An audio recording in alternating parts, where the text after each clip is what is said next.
जी। सारे doctor government colleges से MBBS करके आए हैं, गवर्नमेंट कॉलेजेस से वो मास्टर्स में उन्होंने अपना किया है जी। सरकार ने करोड़ों रुपए उन पर खर्च किए हैं। बिल्कुल। अब वो लोग पब्लिक डोमेन में प्राइवेट प्रैक्टिस कर रहे हैं, उससे कोई बुरी चीज़ नहीं है, करनी चाहिए। हाँ। लेकिन उन लोगों ने इतनी फीस अपनी महंगी कर रखी है जी। कि हमारे हिंदुस्तान के अंदर 90% लोग सामान्य और निम्न सामान्य वर्ग और गरीबी टाइप के लोग हैं। अब उनको फीस देना अपने आप में बड़ा कठिन काम है और एक एक डॉक्टर 200 पेशेंट दिन में देख रहे हैं जी। अब मजबूरी ये है कि स्वास्थ्य के साथ कोई आदमी कंप्रोमाइज़ नहीं करना चाहता। वो चाहता है कि चलो ये ज़्यादा फीस ले रहे हैं लेकिन मैं अच्छे डॉक्टर को दिखाऊं। डॉक्टर ये सोचता है कि मैं ज़्यादा फीस बढ़ा दूं तो लोग मेरे पास कम आए। अब लोग ये सोचते हैं कि हमें डॉक्टर अच्छा चाहिए, चाहे हमें अपने घर की ज़मीन बेचनी पड़े, चाहे हमें प्लॉट बेचना पड़े, चाहे हमें अपने घर की कुछ भी चीज़ करनी पड़े, लेकिन हम अच्छे डॉक्टर को दिखाएं। अब गवर्नमेंट जो हॉस्पिटल्स हैं वहाँ जो डॉक्टर ओपीडी में बैठते हैं, वहाँ मैं देखता हूँ कई बार हम लोग भी डॉक्टर गवर्नमेंट हॉस्पिटल्स में देखते हैं जी। कि वहाँ के जो एम्प्लॉयज़ हैं, जो नर्सिंग स्टाफ है, वो सबका बिहेवियर इतना ख़राब होता है कि लोग अगर जाना भी चाहे तो जा नहीं पाता, क्योंकि लोग अपने आत्मसम्मान को भी बचाना चाहते हैं और अपने आप को दिखाना भी चाहते हैं। जी। हमें इस बात से भी एतराज़ नहीं है कि डॉक्टर ज़्यादा फीस ले रहे हैं, हमें एतराज़ इस बात से है कि आप सब जानते हैं लेकिन उस पर काम कोई करना नहीं चाहता। डॉक्टर्स चेकअप लिखते हैं, लिखिए अच्छी बात है, बीमारी का पता चलेगा, लेकिन जो पैथोलॉजी लैब हैं उनसे उनके कमीशंस बंधे होते हैं, 50% कमीशन वो लोग ले रहे हैं। मेडिकल स्टोर्स हैं, अब तो इवन ये होने लगा है कि मेडिकल स्टोर और होलसेलर ख़त्म, सीधी कंपनी आती है, कमीशन देती है और सेट कह जी हमारी क्या दवाइयाँ आप बेचें। आप ये बताइए कि आप फीस जो ले रहे हैं आप लीजिए, लेकिन जो 50% कमीशन आपको दे रहा है पैथोलॉजी लैब वाला, यार वो प्रॉफिट जो है कम से कम पेशेंट्स को उसका फ़ायदा हो जाने दीजिए। पेशेंट जो ऑलरेडी बेचारा इतना गरीब है, पैसा नहीं है, तुम्हारी फ़ीस दे रहा है, तो कम से कम जो दवाइयों पे आप कमीशन ले रहे हैं, कम से कम जो आप पैथोलॉजी पे कमीशन ले रहे हैं और जो ऑल मेडिकल इक्विपमेंट्स हैं सब पे कमीशन, कोई ऑपरेशन कराने आ रहा है उस पर कमीशन, मतलब क्या, मतलब मानवता की जो प्रकाष्ठा है वो बिल्कुल पार हो चुकी है और आदमी इतना संवेदनहीन बन गया है कि मतलब वो ऐसे पुरुषार्थ के काम को भी उन्होंने एक कमर्शियल बना लिया है और मतलब बड़ी अंदर से जो है मन व्यथित होता है। हम मीडिया में हैं तो बोल भी पाते हैं, नहीं तो लोग पब्लिक डोमेन में तो कुछ कह भी नहीं पाते। बिल्कुल। तो हम ये चाहते हैं कि भाई ये जनमानस का काम है, मैं कहूँ सरकार दबाव दे तो वो एक नया रास्ता निकाल लेते हैं, लेकिन जितने भी डॉक्टर्स मेडिकल से जुड़े हुए लोग इस प्रोग्राम को देख रहे हैं उन सबसे हमें अनुरोध है कि भाई ठीक है आप करिए, लेकिन कम से कम एक पुरुषार्थ और लोगों की तरफ भी तो देखिए। आजकल मेडिकल हॉस्पिटल 5 स्टार होटल की तरह हो गए हैं, ठीक है होने चाहिए, एक एनवायरनमेंट मिलना चाहिए, लेकिन आप एक प्रॉफिट का एक लिमिटेशन तो हो। एक जरा सी कोई सर्जरी 2 लाख रुपए 3 लाख रुपए, भाई कहाँ से आदमी लाएगा? जमीन बेच रहे हैं लोग, प्लॉट बेच रहे हैं, घर बेच रहे हैं और बर्बाद हो रहे हैं लोग।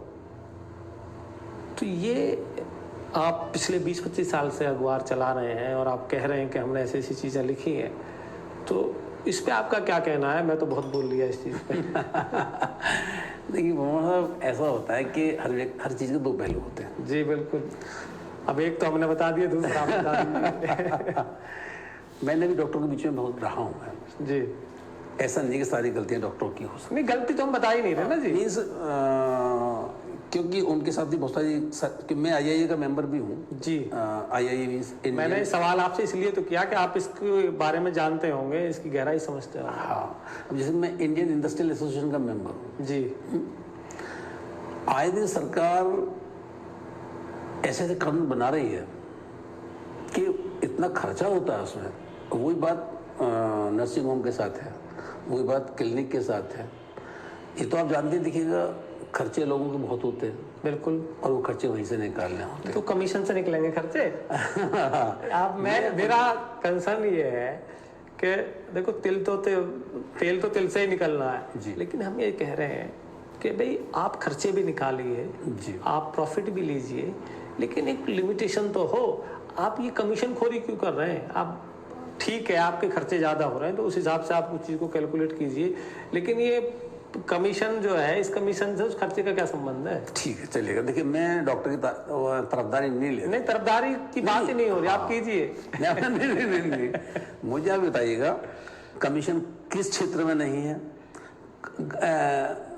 मेरे एक मित्र थे, उसमें सिंचाई विभाग में, बोले बस सड़क ना उसकी सफाई होती है नहर की, कुछ नहीं, बस बजट बना और खोदी और लगी और सब पैसे बढ़ जाते हैं। ऐसा तो है? ये एक्चुअली हर क्षेत्र में है। ये तो जब तक व्यक्ति का, मेरे कई डॉक्टर ऐसे मित्र हैं जो कमीशन नहीं लेते। भाई साहब बिल्कुल है, मैं उनकी वजह से तो चीजें संभली हुई हैं सब।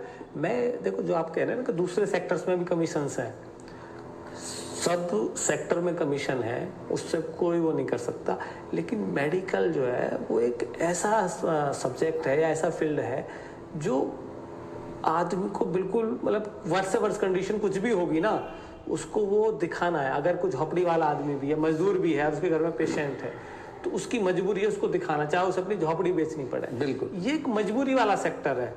वैसे क्या करना चाहिए? मैं प्रश्न आपसे करना चाहता हूँ। करना ये चाहिए कि कोई भी आदमी है, जो भी डॉक्टर्स हैं, वो अपने लेवल पर वो अपना भी पैसा कमाएं और एक पुरुषार्थ के हिसाब से देखते हुए समाज के लिए एक ऐसा सिस्टम बनाएं कि समाज के लोगों की भी लुटाई ना हो और आप लोगों को भी लॉस ना हो, आपका भी काम चल जाए और समाज का भी चल जाए। मेरा सिर्फ कंसर्न ये है। कम पैसे की दवाइयाँ पेशेंट लेना नहीं चाहता, ये मैं आपको मतलब अच्छी पैसे की लो, एक दो दवाइयाँ अगर लिख दे कोई डॉक्टर, अच्छा डॉक्टर होगा कि आप अभी डॉक्टर के पास गए, उसने आपको दिखा कि उसे एक दवाई की जरूरत है। अरे साहब, बाहर आके आप ये कहेंगे भगवान साहब यार ये क्या डॉक्टर है। मैं आपको, मेरा सवाल अच्छे और बुरे से नहीं है, मेरा सवाल है कमीशन से।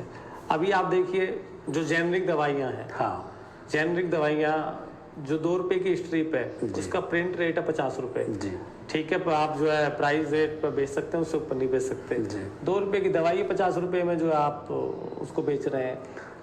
ये गलती हमारे केमिकल जो मंत्रालय है उसकी गलती है जी।